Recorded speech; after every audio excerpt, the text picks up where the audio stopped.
We got the baby, you know. Do it. Get in there, get in.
Ladies and gentlemen, boys and girls, welcome back. This is a fun little podcast we got going here today. I was hoping you'd do something fun like buttes and castles or like we're out here in the wilderness right now. We are. In Utah. We are. Are we through Vernal yet? Nah, not quite Vernal. So we are currently driving to Colorado. This is the van. It's honestly a pretty sweet gig. I'm gonna give you guys a quick glimpse. So Dave's driving. I drove the first little bit. Dave's driving the second little bit. I'm here. This seat swivels, and I'm just kind of at a weird angle because there's not enough room for me and the laptop up front. And then back here, we have the van. So our bags are there. We have a little fridge, running tap water, bed, and then we actually brought a basket and a bunch of other camping gear that's under the bed, but we have to get to that from the back of the van. So kind of a cool little gig we have going. But before we jump into anything, they're not able to watch me drive right now. Yeah, Dave is currently driving, so he's gonna be here, but we're not trying to distract him. Before we jump into anything, hi Mom. Before we jump into anything, Dave did do a interview with Cam Messerschmidt. Yes. About Creekside Open. So we're gonna pause here, and we will catch you guys on the other side of that. Sounds good. All right. Hey guys, welcome back to the podcast. We have a very special guest this week. Our 26th annual Creekside Open winner, Cam Messerschmidt, is joining me today. How's it going, Cam? It's going good, man. Thanks for having me on. Definitely a crazy tournament. Wouldn't say I expected to win, but it was awesome to come through and get it. Hell yeah, dude. You're familiar to Creekside, right? You've been down to Utah a few times to play in some tournaments. Actually, that was my first sanctioned event at Creekside. Really?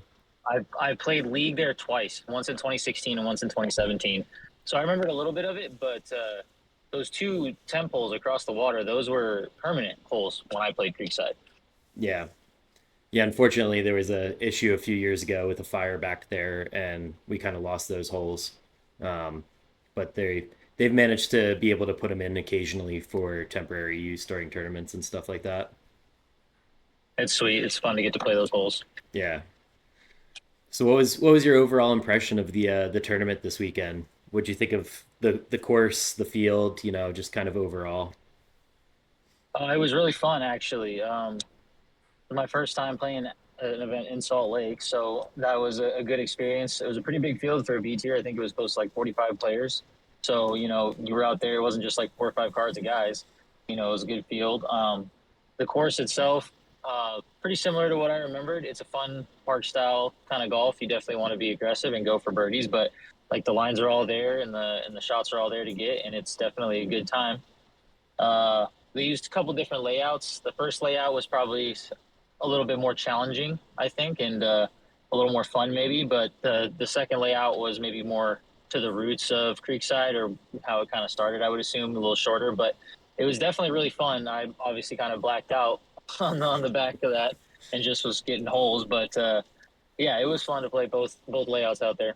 Nice. Yeah, Ian and I were going through the coverage that we shot, and we realized doing the scorecard, we were like birdie, birdie, birdie, birdie. I was like, holy crap! When did Cam just like birdie every hole? Dude, I don't even know. I got to the end and they were like, "You went 12 for 13," and I was like, "What did you say?" I did what? I mean, it makes when I was looking back at it, it makes sense, but I was just not thinking about it. I was pretty, yeah, I was off. My mind was off, and I was just doing the thing. You're just kind of out there playing golf. Hmm. What were your feelings on hole 18 there? I know you laid up short, had to, make Kai go for it long. What was going through your head on that last hole, knowing that you had a stroke lead? Well, I didn't find out until after my putt on 17 that I had a stroke lead. So, because I hadn't looked at the scores the one time, and after hole three, he had, I think, like a 6 or 7 stroke lead. It was so sizable. I was never even in my mind trying to win the tournament. I was just trying to birdie holes. So when we got to 17, and I looked at the score and I was in the lead by a stroke, I figured I'd be either tied with him or maybe at the lead. But he had a couple bad holes. I was very shocked to be in the lead. So it was more just, yeah, get it in bounds, and if he wants to go throw it on the island for an eagle and go to a playoff, that was fine. But I hadn't practiced it one time, and I was like, there's no reason for me to go for this right now and throw it out of bounds. So it would be very, very unfortunate, probably not the smartest golf decision. So I was like, I'm just gonna play it, as I see it in front of me, and just do a short little pitch hyzer. And the second shot, I feel like I felt a ton of pressure on, which I don't know why, but I just couldn't get the no voices out of my head. But I reset and I threw it in there, and I was able to get the three, which was all was required because he didn't land in bounds. But yeah, when I saw the scores, it was just like, get this first shot in bounds and we'll deal with it from there. Nice. And you've been a on and off touring pro for a few years now. Or I should say, you almost a decade now, right? Yeah, so I started touring in 2016, and yeah, you off and on the big pro tour, but technically I've been full time touring since 2016. I had my daughter in 2021, and so there was some downtime there, and then I got hurt in that stretch too. So there was about 8 months where I wasn't in since 2016, but yeah, for pretty much full time since I was about 19 and a half, 20 years old. Yeah, nice. How would you say that like Utah um, compares to some of the other places that you've played, like with talent and other, like the style of disc golf here, I see as tends to be much different than a lot of other places because A, we're up in the mountains, even on the park style disc golf courses, and B, just kind of like how do you see like the community here versus in other places? Utah golf is really awesome. It's pretty unique compared to most places. There's not. I feel like Creekside might be one of the more. I mean, I don't want to call it cookie cutter because it's definitely not. But compared to like some of the places I've been, I could compare Creekside to courses. But like, yeah, when you talk about Solitude or the Fort, or a lot of people don't even remember Mulligans Hmm. nowadays. I bring it up, and some of the locals don't even know what I'm talking about. But that's just a regular golf course. But it still had its challenges, and it was usually very windy. But I've played in southern Utah as well, and those courses down there are very unique. So it's definitely a unique style of golf in Utah. And I mean, I've been playing it for a while now, and I enjoy it. I keep coming back to play more. So it's definitely a good style. It compares. It's tough to compare it to some places because like when you talk about like on the East Coast, the population is just so dense out there, and you've got 50 courses within 100 miles or probably less than that. I don't have the numbers right in front of me, but it's just so dense with population in like Houston and Michigan, just some of the hot spots. So Utah is kind of spread out, but when it comes to just the courses in the state itself, I mean, it's as beautiful as the state gets, for playing disc golf. And yeah, some of the most unique and scenic holes that you can play. Nice. What would you say your favorite courses that you've ever played, like on off tour anywhere? Oh, my favorite course I've ever played. Yeah. This answer has not changed in a long time, and it's called Henderson State Park in Newberry, Ohio. Blues to longs. It's a par 70, and the course record is 68, and yeah, it's pretty incredible place to play frisbee. I'll send you some videos and some pictures of it after the interview. Heck yeah, I appreciate that. Never heard of that. Although I don't go out to Ohio very often to play disc golf, so You wouldn't. It's honestly, there's not a whole lot. You probably couldn't even find maybe some pictures online, but no videos or anything like that, unless it's on my Instagram. But yeah, it's super hidden. I mean, some Ohioans might even disagree with me now, but I don't know. When I played it, it got my heart, and yeah, it's always gonna have it. That place is incredible. Nice. Hell yeah. Um, one of the things we like to ask, like especially with you being a touring pro, um, what are like your biggest moments in disc golf for you? Like, what were some of like your highlight moments that you've had? Mm. Uh, the world putting title was really cool, but it was it was just putting, so it wasn't quite a moment. I guess accepting the trophy would have been the moment because when you do the putting, you putt, and then I was floating in the river. In fact, Josh, Anton, and Rico were screwing with me, telling me I had lost because I didn't have my phone. It was locked up somewhere. I was in the river. Yeah. So I was floating out there, didn't even know because these guys were messing with me. But so that one wasn't necessarily a moment, unless accepting the trophy. But it was cool. I would say my walk off. I had a walk off ace at a little C tier in Cocoa Beach against this guy was Dakota Mincy. We went in a playoff. It was a 4-hole playoff, and I skip aced this star Max, rest in peace, and hole 16 at Emporia Country Club. That's where that's gone at. But yeah, I skip aced, and it was through water. Like I have a video, not of the ace, but of me running through, and it's like standing water, probably this, and then the basket sits up on a berm. So like I skipped off of grass and in, but pretty much the whole fairway was flooded. So it was like I don't know, it was a cool. That was a cool moment to like throw one in. Know I'd won the tournament with an ace and just like running. Normally I wouldn't run through water. I'm not a big fan of that, but winning a tournament is pretty awesome to just like run through this standing water to go get my disc. Um, Couple B tiers are really awesome. The Halloween Classic, and then I took down the Moccasin Lake Open the first time and shot 1096, 1060 back to back, I think, in 3 rounds, and beat Calvin, and that was a pretty good accomplishment. He's pretty good at frisbee these days, and he was Yeah. pretty good back then. I mean, he was 1040 or something like that. Like there was no one was supposed to beat him. And then my second A tier win was Fort Steilacoom Open, and that was before they took out the Southeast course, and we all knew that the Southeast course was going away, and I was telling, I've never won there. I played that complex more than any other in disc golf. I think it's like 14, 15 times now, and I never won there. And I just kept telling myself the whole tournament, like just one more ride out here. And it was an old school 2 rounds of 27, which Ooh. is unusual for an 8-year. But we did. It was technically 3 18s. Yep. But that was just a cool moment to get that 8-2. It was against a lot of great players: Bradley, Williams, Marweed, Clint Calvin, Nathan Queen, to name a few. But it was also like I'm good at frisbee, Mm-hmm. but it was more because the course. Like I was watching those guys do the wrong things. Like I wasn't doing anything incredible in that event.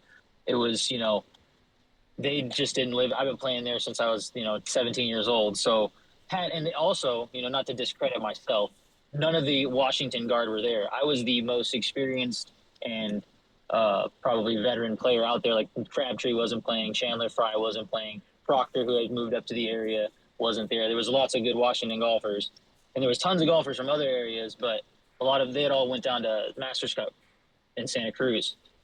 And so I was like the only really solid Washington player there. And yeah, it was a big event for me to get. Last 8 year I've won, which is somewhat depressing because that was 3 or 4 years ago. So hopefully we'll get another one here soon.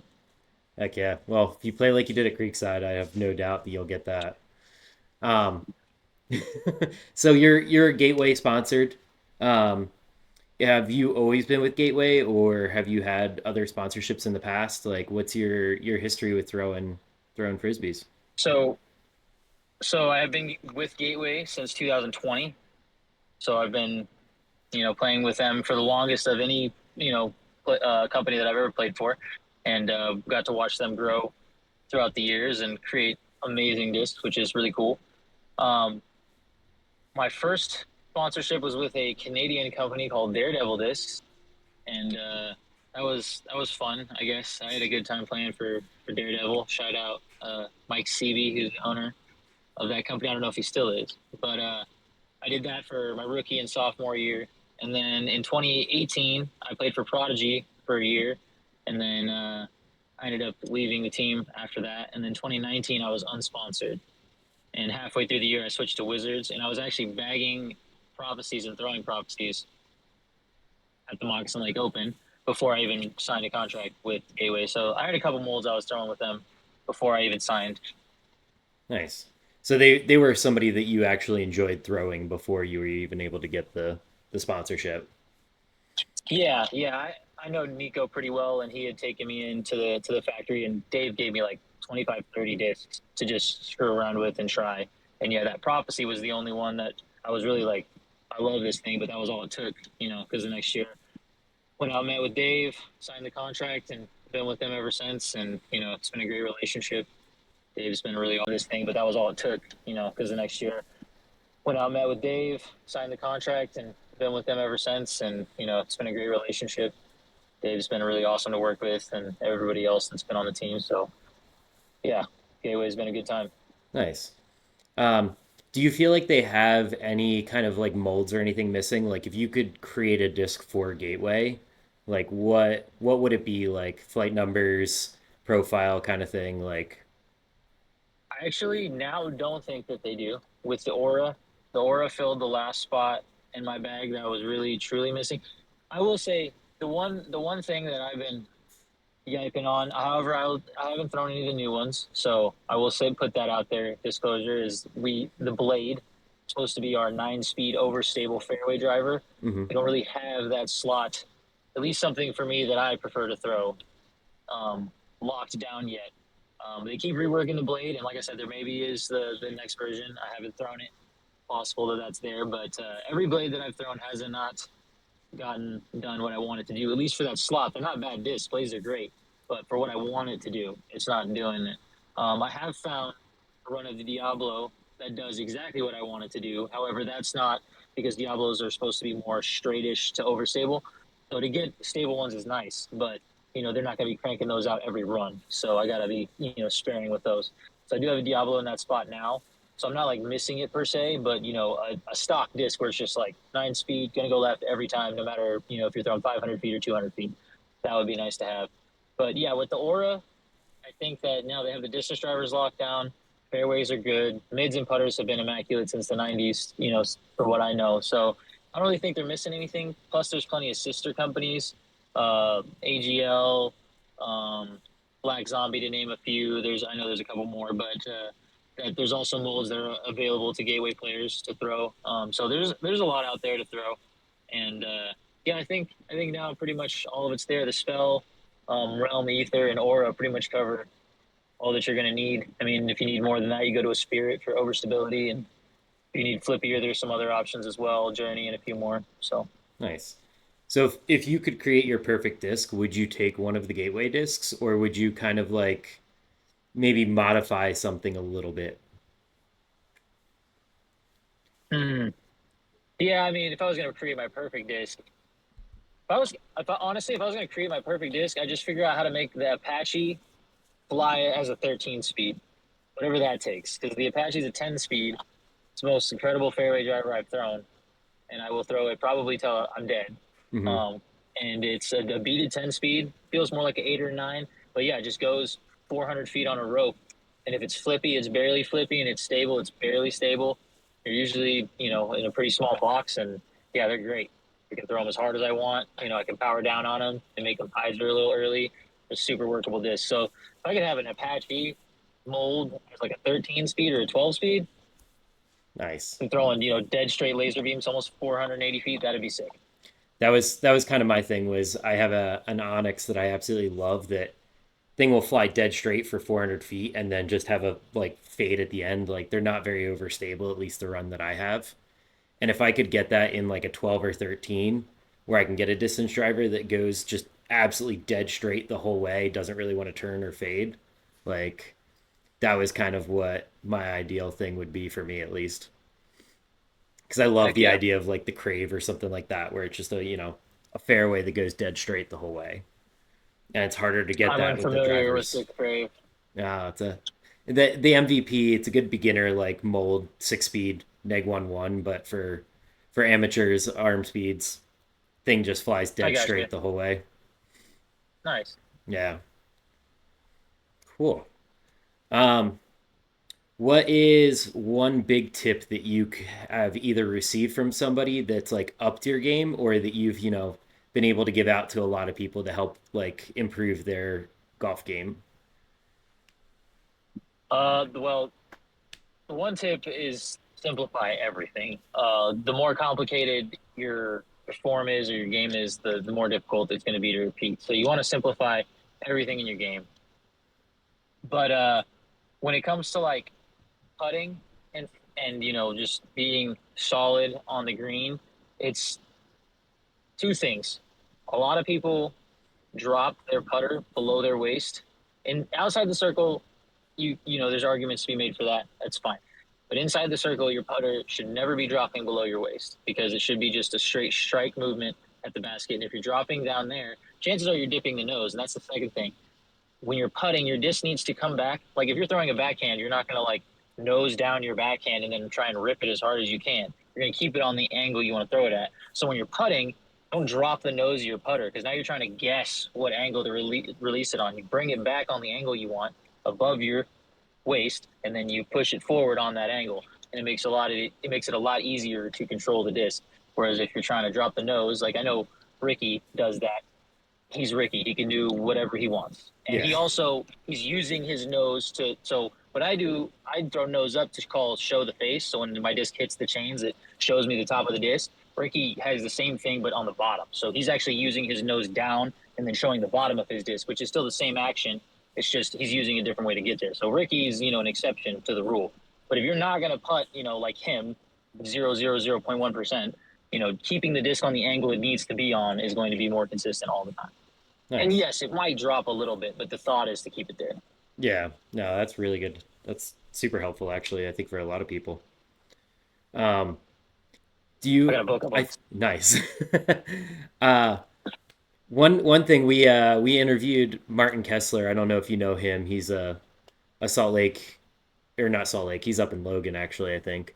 I do Sponsored. know him. Yeah, he had a little quirk during Utah States that he told us about, where he listened to one song on repeat the entire round, um, which I think is absolutely crazy. I don't know that I could do that.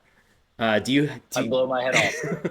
do you have any like little like not quirks but like superstitions or things you do out on the disc golf course while you're there that might some people I might seem as like a little weird or something? I don't know if it's necessarily disc golf. I think a lot of athletes do it, but you don't screw with the streak. So like if I have my hat on backwards, or if I'm like on a certain station on Pandora, or if I have to go to the bathroom and I'm birdieing holes, I'm not going to stop that. So, I guess that would be the only thing because I'm not really, I mean, I do think that, things happen for a reason and stuff, but I wouldn't say superstitious necessarily. But yeah, if I've got something going on, like I'm not going to change anything until like as soon as I either get that par or bogey, it's like, all right, I'm going to go to the bathroom. But, if things are going good and there's like something slightly irritating that's happening that I would like to get rid of, we're just going to deal with it until something happens and then I can, whatever. Same thing with the scores. I don't check scores, but sometimes, if I've started off as terrible as I think I'm going to start and I go look at the scores, sometimes it helps, in that situation because it's like, well, oh, I'm not as bad as I think I was, or it's like, oh wow, this is terrible. I probably should figure this out real quick. But Yeah, that would probably be it. I'm not a score checker for the most part, and I've had rounds where like I'll get to like hole 14, 15, check scores, and I'm like, I'm playing horrendous. And then you look at it and you're like, how am I up near the top? Like I feel like I'm not doing that well. And it's just a lot of it's like your style and everything else too, like what your expectations are for yourself. Because I know when I go out there, Yeah, most of the time I'm not playing against other people. It's me versus the course a lot of times, especially as an amateur, like still learning and everything. right. I think it should always be you versus the course. That's one of the biggest things I teach. Now, if you can latch onto somebody and try to hunt them down, that's good on you as a competitor. But every time that's never worked for me. I've always played bad when I've tried to beat a particular player. I always just try to beat the course and trust in my skills. And if my skills are good enough, then I should win. So, Yeah, if you get locked in a battle on the final day, that's one thing, but yeah, I think you should always be playing the course, not your opponents. Yeah. What were you listening to out there on the final day? What'd you have going on? Uh, Dude, I don't even remember. Like I said, I was so blacked out, but I had Pandora on, so it's like old school stuff. Usually plays like, and when I was old school for me is a lot of rap, like a lot of like Rick Ross and Lil Wayne and Fort Minor stuff like that. Uh, Heck yeah. but I can't remember exactly what was playing, but it was a lot of that kind of stuff. Nice. Yeah, that's fun. Um, gotta get that I Carter. do remember Duffel Bag Boy came on. I Play a Circle, which is an old Lil Wayne was in that song, but that was before he was like Wayne, Yep. and no one knew what I was singing, and I was disappointed. And I felt old, but I was just saying, I was like, you got to get Carter 3 going. That's one of I my definitely probably had a few Carter 3 songs going in that yeah. round for sure. That was one of my favorite albums when I was in college. Or Carter I 3 is guess great. and high school. Yeah. I like a lot of his mixtapes. I think it was Sorry for the Wait is my favorite Wayne mixtape. That's a good one. Nice. Heck yeah. Um, who have been like your biggest disc golf inspirations kind of thing? Like people that you see in the sport that you either like look up to or have learned from or anything like that. Hmm. Well, so the player I've learned the most from, just in general, live disc golf, all that, was Matt Bell. So shout out to him. Um, and he didn't even teach me necessarily at all. I just through studying and like ways he would react to certain things. I learned a lot through Matt. So he's up there. Um, I would say like probably my original hero in the sport was Steve Brinster. He was the one that I always cheered for when it came to like watching professionals. So when he won USDGC, that was probably the biggest moment I had as a fan. Because once I went professional, like I was no longer a fan of anybody. But just because like they're all competitors now, they're not. But like when I was an amateur and was a fan of players, it was Steve, and watching him win USDGC was really cool. Um, I learned a lot from Bradley Williams as well, touring with him. Probably one of the most meticulous players I've ever seen. It's baffling to me that he hasn't won a world championship because his preparation is so methodical. I really have tried to model some of my own approaches after him. Just the way he takes his time, he goes through his stretches. I played probably 3 months with Bradley, and there was a few wooded courses I played with him where I'm hitting, we're throwing 4 or 5 discs a tee. I'm hitting, a tree 3 or 4 times. He would go 6 holes without hitting a tree, and then he did one. And then he'd go another 4 holes without hitting a tree, and he did that consistently. And so, yeah, I learned a lot and was super impressed with Bradley. And then, trying to think who else. Rick's taught me quite a bit about golf.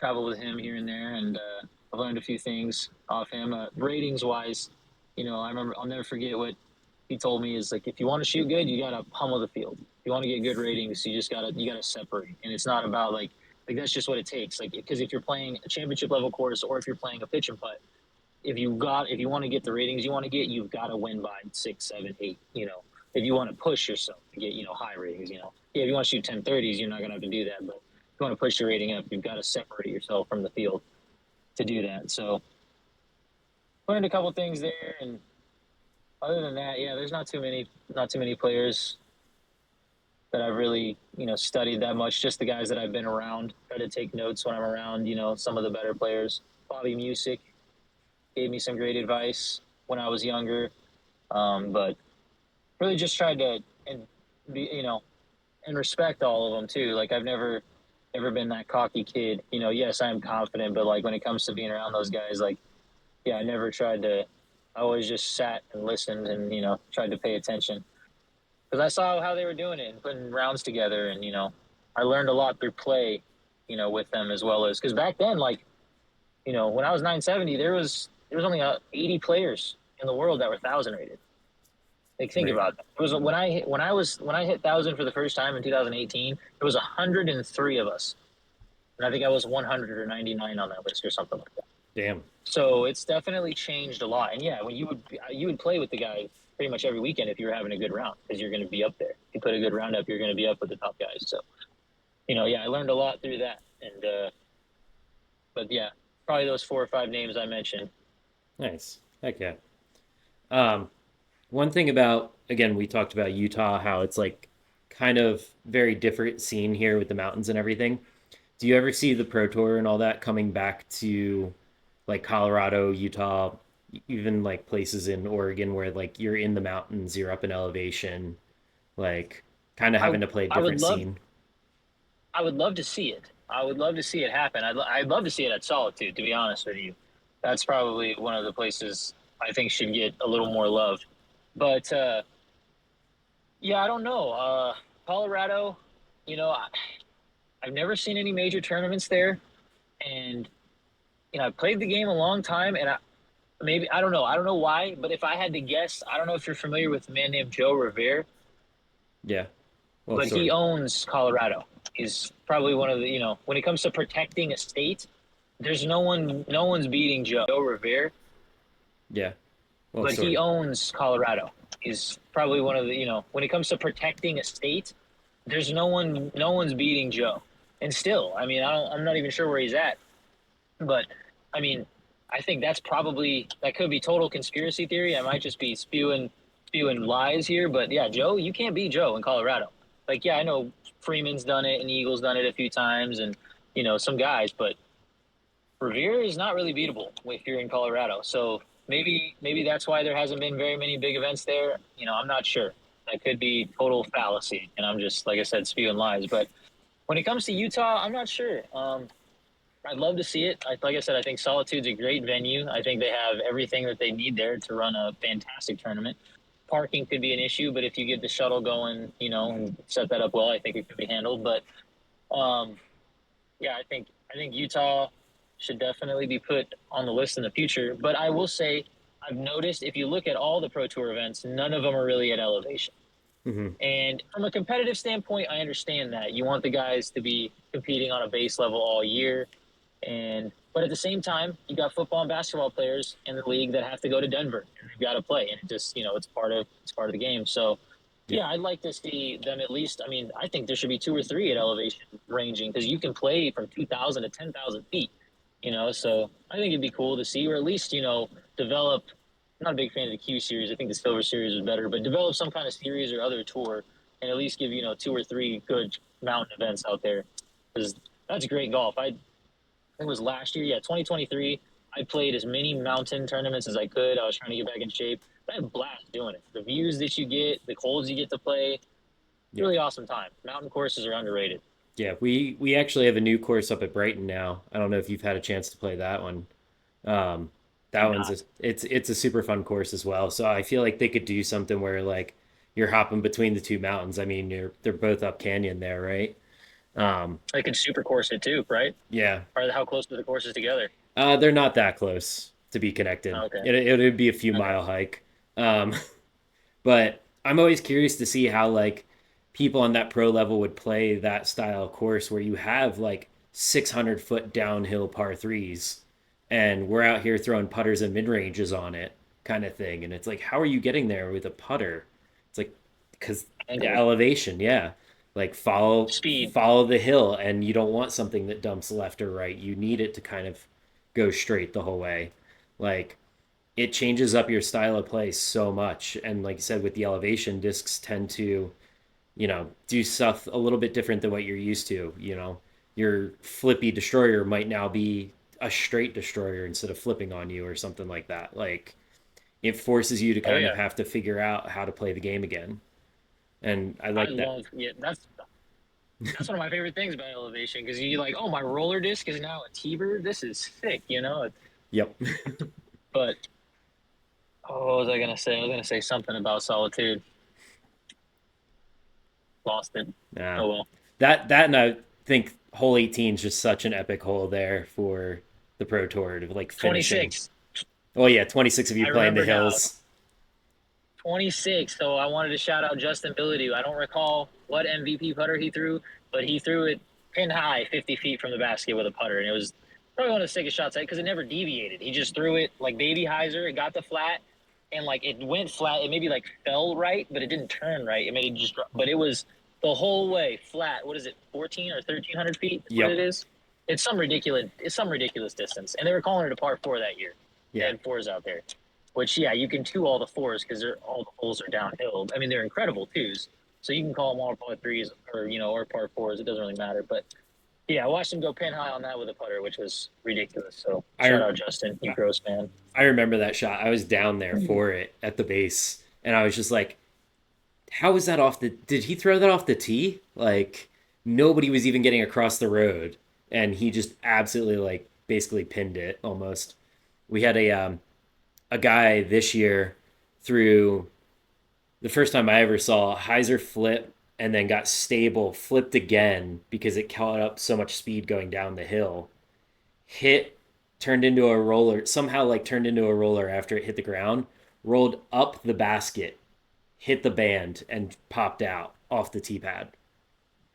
Sounds gross. the roller ace on that hole would like go buy a lottery ticket. Several actually, quite a few. Yeah.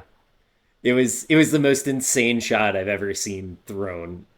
Like, and I think you get a lot of that with mountain courses, right? You get weird shots that become famous. You know, Eagle McMahon, whenever people think of Solitude, they think of that, you know, par 4 on hole 6 that he parked, the big downhill shot. I know a lot of people talk about that one as well. Just, you know, it's different. Everybody's like, oh, you have woods and open golf courses, and it's like, well, what about the mountains, you know? There's lots of different styles. There's so many different styles of golf. People, yeah. It's sick. One of my favorite things about disc golf is that you could be, you know, good at one style, and then you go to a different style, and it's a whole different ball game. And that's one thing I've prided myself on my whole career is that I feel I can maybe not win everywhere, but I'm going to be able to, you know, attack all the courses, you know, elevation, low ceiling. You know, I've taught myself through a travel of however many years to play all the styles. And that's keeps me out there and keeps playing. You know, I never know what course I'm going to pull up on that's got some shot I've never thrown or some sick hole or, you know, however many sick holes. Like, you know, Grandpa's Pond. Not my favorite disc golf course in the world, but that par 4 off the cliff, Yep. you know, throwing back towards the par. I mean, one of the best holes. Might even make my Dream 18. Could be close. I'd have to look at it. But, you know, that hole is just, it's a fun one. The view you got, the way that the rock is right there off the side of the tee pad, you could just yeet yourself off that tee pad and, you know, probably sustain serious bodily injury. So that's cool. But, you know, it's fun. I don't think I've ever played that course without having like 30-mile-an-hour winds down there. Yeah, well, it's probably should. I mean, maybe not 30, but it needs at least 15. I think it needs at least 15 out there. It's not exactly the hardest place to play frisbee in the world. Yeah, it's always been a little windy down that way whenever I get to play it. But yeah, I think that's kind of all the questions I had for you today. You want to give a shout out to any of your sponsors or anything like that? You know, floor is yours. Shout out to Dave McCormick and Gateway Discs for, you know, keeping frisbees in my bag for the last 5 years. It's been awesome. And then Double Eagle Disc Golf down in Bradenton, Florida. Ryan Hauser, Cole Hauser, who's my protege. He's an awesome disc golfer. 16, and he's already over 990. This is his second time now. He was 990, chilled in 980s for a little bit, and now he's back up in the 990s. And this one's, you know, all the young kids are known for their arm. Don't get me wrong, he can bomb. Farther than me already, but he's a putter. And that's the one thing you don't. I feel like when you see these kids coming up, and he's got the control. You know, he's not slamming them in. Like when he was 13, he could putt about as good as anybody 18 and under, I'd say. So Nice. We'll see. Those are my shout outs. Heck yeah, dude. Thank you so much for your time, dude. Appreciate it. Absolutely. Thanks for having me. Have a good one, man. Okay, Dave, that was a great interview. Thank you, sir. I had a lot of questions for him, and every time I got into a different story, I kind of got distracted for a little bit, and I was like, oh crap, it just brought into 10 different things into my mind. So Yeah. It was always fun talking to Cam. He's been in the game for a long time. He's got a lot of awesome stories. So. Yeah. Awesome guy. Yeah. Where'd my phone? Where did I put my phone? It's up here. I got it. Okay. The big thing we're gonna talk about is Creekside and how that went, and then we'll talk about do a little preview of MVP, and then Talk about Gannon just talk about absolutely Gannon. destroying everyone. I hope this is still up here. I hope this is still on PDGA because I don't want to have to go through screenshots. There it is. Okay. So, 26th annual Creekside Open. We'll start out MP60. Craig would take it down. Congrats, Craig. MP50. Rustin Peterson would take it down at 7 under. Nice. That's a good score on that course. Really good score. Yeah. MP40. Josh Newton would take it down at 15 under. Dang. That's also a really good score on that course. Yep. FPO, we had Karina Nowles taking it down. Knowles, thank you. Actually had a really tight race at the top for FPO. It was 12, 11, 10 Dang. to finish off. And Ladies out there shredding. Karina the course. shot a 6 under on the final day to secure that win. So, Nice. good for her. Katie Cars shot 3 under final day. And Emily Yale shot 4 under final day to be at 10, separating them all by 1 stroke. Dang. So, and then MPO. We're going to go through our people first. Mr. Chandler hold on, let me go to the very bottom here. Mr. Chandler Pirtle. Malachi shot 6 over on the weekend. Rough weekend for Malachi. He's still getting over his knee surgery, right? He is, yes. Yeah. Brock Shepard surprisingly did not play great this weekend. His first 2 rounds were tough. It was +5 and a +1. Yeah. He would end up shooting 5 under on the final day to kind of rekindle his flame. Kevin Montgomery shot 4 under for the tournament. Mr. Chandler Pirtle, or Cheatin' Lefty, Cheating lefty. shot 6 under for the tournament. Chaz, I can never say his last name. Critchfield shot 7 under. Ryan Crocker shot 7 under. Ryan on lead card after round 1. Good shooting, Ryan. Round 2 is not his day, though. And then we go into cash. Our boy Davey shot 9 under on the final day to make tied for last cash. Hell yeah, Davey. Mr. Ben Marloff shot 3 under on the day, would finish at 9 under. Jake Laputka, there you are, 5 under, 9 under for the tournament. Nick Larson shot an 8 under final round for an 11 under tournament. Mr. Joey Kozlowski shot 8 under, finishing at 19. Bryce Grunike would shoot 8 under, finishing at -21. Tied with Dylan Lloyd, who shot hot round of the day at 13 under. And Dylan parking 18. Mm-hmm. The cheating lefty himself. Yep. Another one. Another one of them. Threw an absolutely beautiful shot and parked 18, which was playing his par 4. Mm-hmm. So able to eagle it and make up a lot of strokes. Yep. He's out there having quite a day. Yeah, Dylan played great all weekend. It was really fun to watch him play for a few holes that we did get to spectate. Because last time we watched him play, he aced. Yep. Um, Up at Brighton during Utah States. Yeah, he was chase card once again, and he ended up acing hole 11. Yes, the downhill tight shot. Yep. Our favorite lefty, our favorite cheating lefty, one of them, Yep. Kai Kim, who had the lead going into the final round, would shoot 6 under on the final round with 2 pretty upsetting bogeys on 15 and 16 for him. Yeah. Um, Some really good comeback putts on Yep. his part, but some tough holes there. Yep.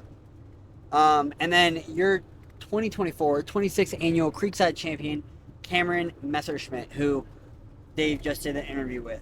Went lights out through that back nine. Insane. So his front 9 was He was 2 under. Maybe? bogey 1, 2, 3, 4, 5 birdies to finish out the back 9 with 1 bogey, and went 8 for 9 on the back 9. Yep. So He was from 12 for 13 at one point, I think. from hole 5 on, he birdied everything except hole 10. Yep. Which is one of the harder positions on the course. Yeah. He did get a little unlucky on hole 10, but Caught a tree early. Great play. He landed kind of where like my best shots land. Yeah. So, still in a good spot, but yeah, amazing. Okay, moving on. DGBT Playoff Discrafts Green Mountain Championships at Smuggler Notch Resort. good old Smugs. Good old Smugs. We see Miss Kristen Tatar take it down. Dude, that was an exciting final. I was able to watch that live coverage before we did our coverage round, and she played really well. But it was wild to see. What's her name? Silva. Silva kind of just fell apart a little bit. Like the one part of her game that I feel like is always on keep Bach is her putting. Yeah. And I think that's the one thing that let her down at the end. Like she makes that putt on 17 or 18, game's over. Like Sure. nobody's coming back. Like Kristen doesn't get that chance. Yeah. So I feel like that was the one thing that she just kind of struggled with towards the end there. Yeah. Oh, sorry. Silva tied with her for first. She would end up taking second after the playoff. Yep. They were absolutely parked next to each other after their upshots. Like Kristen was maybe 10 feet left of Silva. Yeah. Silva's putt just a little bit right side, I believe, hits off top of cage, bounces and rolls OB. So Kristen didn't even have to make the putt. She could just lay it up and tap in to take the win. Unfortunate for Silva. Still waiting on her big first American win. I know she has a lot of wins over in Europe, but first American win. And then we go to... She'll definitely get there. Yeah. She's got the talent. And like got... that course kind of plays to her style where it's like very touchy, like positional, like throw technical lines kind of thing, not necessarily distance. Yeah. So. Sure. And then we go to, well, it's a 4-round playoff event. Yeah. We all know who wins. Who's won every 4-round event before? Gannonburg. And to be honest, he looks pretty good going into MVP, but we'll get to that in a second. Yep. Gannon just dominant. You know, the dude had 3 really good rounds. A slow first round, and then round 2 shot 16 under, missing hole 8 and hole 7. Like, that is insane. It was an absolutely crazy round. Yeah. For him. I know he was kind of in his mind, he was like, I can get the 18 under here. Yeah. During that, but like, to shoot 16 down, even on a shorter course like that, is still like insane. It's very insane. And you know the crazy part is that course, normally we see about half the field over par. Yeah. At any given course. There were 2 people over par for this whole tournament at Smuggler's Notch. To be fair, it was a playoff event. True.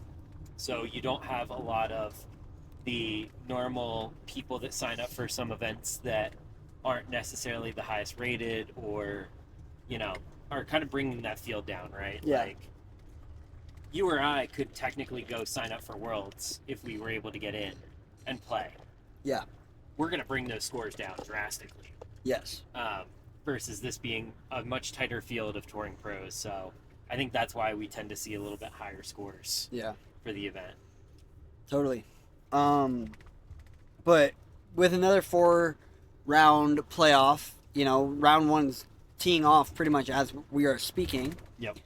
Do we see Gannon go again, or do we see someone who's a little bit better in the woods? Because Maple Hill, even though you are throwing a lot of drivers, it's still touchy. It is touchy, and honestly, you kind of got to give it to, you know, the home field advantage guys there.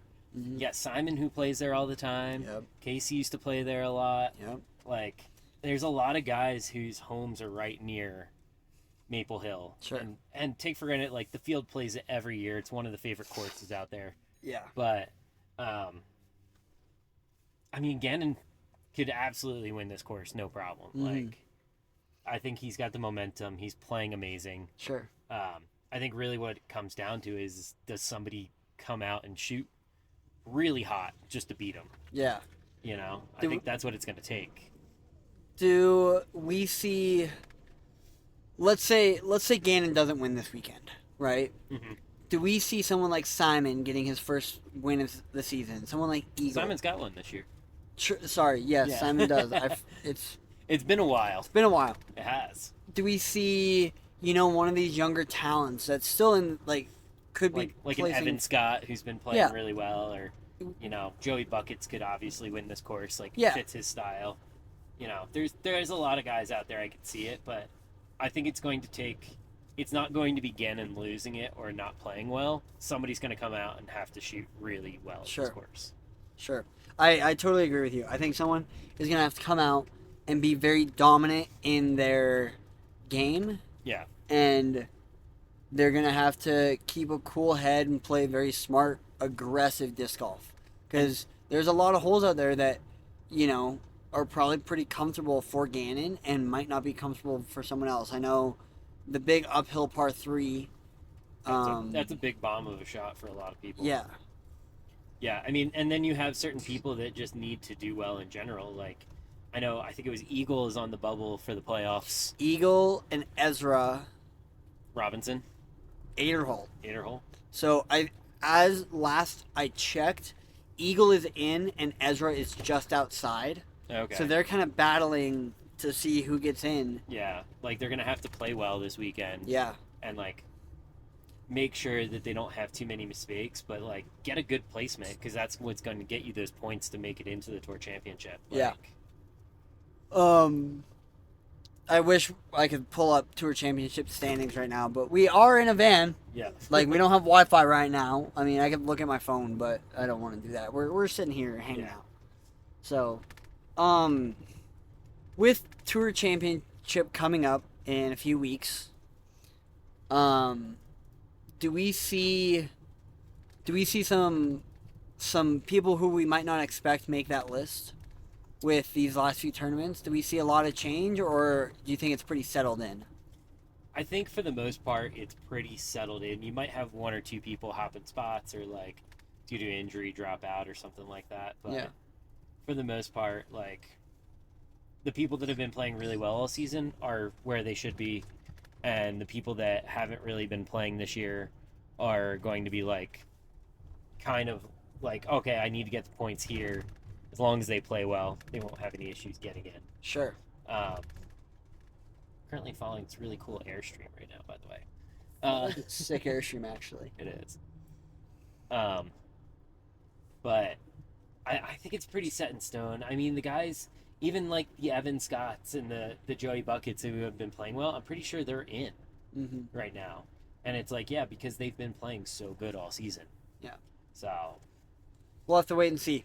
I'm very excited for Tour Championship to wrap up. We only have a few more podcasts left of this season. Yep. We haven't really told people that, but we are gonna end season 1 of the podcast after the Tour Championship. We are headed to our last tournament out in Colorado, and we'll have a few people that we know out there, which will be super fun, and kind of get going from there. So, then we'll start working our winter season. We'll start working our winter season. Officially, hold on. There it is. We officially have our minis out. They are glow in the dark. It's really bright right now, but Yeah. it's a lighter. There we go. That's a good view of it. It's a lighter blue than our logo. It looked a little better with the light blue. They are glow in the dark. They are awesome. They're so cool. They look really cool glowing up. Like, Yeah. I had them my house last night after being outside and just like super bright. Like even that light blue, like it doesn't technically glow, but you could see the glow through the light blue.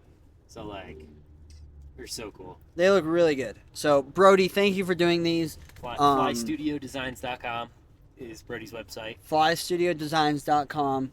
Go check him out. Yes. Support him by supporting us. These will be for sale. We don't have a price point yet, but these will be for sale from us, and we will have a few in the shop for you guys to buy. So if you want to support us and Brody, please come buy these because these things are amazing. They're really cool. Yeah. So we also will be giving a few away. But that will we'll do something fun for that. Yeah. we'll probably give one to the shop and hide it somewhere. And if you find it, I don't know, we'll figure it out. We will announce it when we think about it. When we do it and when we think about it. Yeah. So, is that it? I mean, you covered Creekside pretty much with Cam. I covered a bit of it and kind of his backstory. Yep. Which, I mean, that was a super fun event. I did get a lot of pictures as well, which I've been going through, and we're going to try to put out a photo album for everybody for those as well. Mm-hmm. Also, we did coverage. We did do coverage. As you're watching this right now, we are finalizing the front nine and starting the back nine. We've started the back nine, but like we're starting the back nine. I don't think you guys understand how many elements and like animations and things we have to do and how clips, many clips, all the voiceover work that we're going through. So the front nine is pretty much done. Yeah. We need to do a voiceover for it, and we need to do an outro, like an outro scene on the YouTube. And then we need to basically do the whole back nine. Yep. And the front nine took me 3 days of sitting in my dungeon, not talking to anyone, absolutely going insane to music. I enjoyed it a lot, don't get me wrong, but it was kind of a grind, and I'm glad. I think we're good. Okay. Some noises going on in the van. Yeah. Sure. The front nine took me a lot, and I got into a rhythm, but it was a lot to get through. So we'll be working on it during our trip, but yeah, it's a work in progress. I would say definitely not this week, but by the following weekend, I think we'll have it out. Yeah. So it would be the first weekend in October, hopefully. Yeah. Somewhere around there. And then we were talking to Ben. We will be doing a watch party of coverage in the shop at some point. That will also be on the Instagram. And I'm sure Ben will be posting all about it when we finish and get a date and all that stuff. So be on the lookout for that stuff. Yeah, we're excited to be in Colorado. Let's talk about Colorado a little bit since we're on our way. We're going to play in the mountains, huh? Yeah. We're used to that a little bit, but I think it's going to be much more wooded than we're used to. We're playing at 2 courses. Let me pull them up real quick. I know one's Pioneer Park. One's Pioneer Park, and then one is something YMCA. Something YMCA. They both look like very fun courses. Sorry. We're gonna get I think one practice round in tomorrow at one of the courses, and that's probably it. We'll play the other one blind. Yep. And I kind of enjoy playing courses blind because I don't have expectations for what the shot should do or anything, and I tend to throw better lines because I'm like, well, this disc just goes straight, or this disc will give me a little bit of turn. So you know what? I'm just gonna throw this frisbee and let it do what it does. Yeah. And I'm not expecting it to do something else. Yeah. So basically our plan for Colorado is we're driving a Steamboat right now. We're actually making pretty good time, even with our hour 45-minute long pit stop. Yep. I'm from Steamboat, so we're gonna go stay with my mom and hang out with my family tonight, and then we'll be going to Winter Park area tomorrow. Winter Park, Granby area. Granby is a small, tiny town outside of Winter Park, but it's in the Winter Park area. And we'll be playing Pioneer Park Saturday, 2 rounds, shotgun start. And then Sunday we'll be playing Snow Mountain Ranch YMCA. And that looks like an amazing course. Yeah. Amazing course. So I think we're going to go practice around that and then maybe do Pioneer, depending on how we feel. Yeah. And then we'll be doing a round at Beaver Ranch, hopefully. Depends on how the tournament goes. It should be a fun tournament. There's only a few people signed up. And then just hang out in Steamboat, have some chillax time before coming back to Salt Lake. Yeah. So it's gonna be a nice little trip. We'll get some content for everybody. Mm-hmm. we might, like I said, if we get to Beaver Ranch, we'll probably film around at Beaver Ranch. I think that'd be super fun Yeah. to do. No, for sure. Especially if we get some people out here, because I know you have some friends in the area. I have some friends out in Colorado, so if we can get a group of people to come too, like that'd be sick. Yeah. Just do like a fun group round. Yeah, I should actually text my buddy and see if he would want to come, but well, I'll do that after we're done here. Yeah. Cool. Well, we have like Dave said, we have a lot of content. We're doing a whole Colorado vlog while we're here. Yep. Probably filming some like small stuff. There's a really cool course that I'm gonna keep the name secret by my mom's house. It looks really fun. We'll probably do some stupid putt and pitch challenge. I don't know. We'll figure it out. We're gonna just Everybody kept asking me if we're going to play Bear Mountain. Bear Mountain. Where is that? I don't know. Um, I had a lot of questions about Bear Mountain. Apparently, I think it might be a private course that you gotta like text the guy ahead of time, kind of thing. huh. So, I have played Bear Mountain too. have you? Yes, Okay, but I think it was before it was private. gotcha. Maybe it is kind of close to. It is kind of close to Beaver Ranch. Okay. Probably another 30 minutes, but we'll have to wait and see. It is the 25th best course in the world. Damn. Where's Beaver Ranch? Beaver. That's where you used to live. You know. Beaver Creek? No.